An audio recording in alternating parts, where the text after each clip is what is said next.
CM Revanth Reddy Rangareddy జిల్లాలో మాట్లాడుతున్నారు. Live చూద్దాం. ప్రభుత్వము బిల్లులు కడతారా మీరు అని అడుగుతుంది.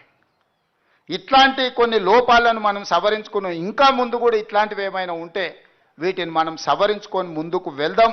విద్య మీద ప్రత్యేకంగా ఫోకస్ పెడదాం, సాంకేతిక నైపుణ్యం మీద పెడదాం, క్రీడల మీద పెడదాం. మీ అందరిని ప్రోత్సహించే బాధ్యత నాది.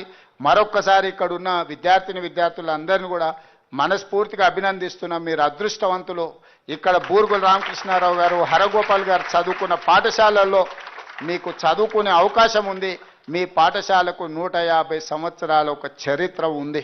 ఇంత చరిత్ర కలిగిన పాఠశాలలో పనిచేసే ఉపాధ్యాయులు అదేవిధంగా చదువుకుంటున్న విద్యార్థులు అందరూ కూడా గొప్పగా గర్వంగా మీరు చెప్పుకోవచ్చు. బూరుగుల రామకృష్ణారావు గారి పాఠశాలలో మేము పనిచేస్తున్నాం, హరగోపాల్ సార్ లాంటి వాళ్ళు చదువుకున్న పాఠశాలలో మేము చదువుకుంటున్నాం అని చెప్పుకునే ఒక గొప్ప అవకాశం మీకు వచ్చింది.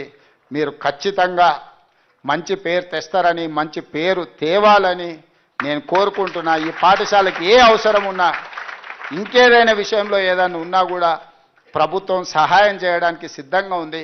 ఈ పాఠశాల గుర్తింపు గౌరవాన్ని తగ్గించకుండా పనిచేయాల్సిందిగా కోరుకుంటూ సిబ్బందిని, అధికారులందరినీ అభినందిస్తూ సెలవు తీసుకుంటున్నా. ధన్యవాదాలు మిత్రులారా. Thank you sir. స్ఫూర్తిదాయకమైన మీ ప్రసంగం ఈ విద్యార్థులకు మార్గదర్శనం అవుతుందని మనస్ఫూర్తి కోరుకుంటూ మరొక్కసారి మన గౌరవ ముఖ్యమంత్రి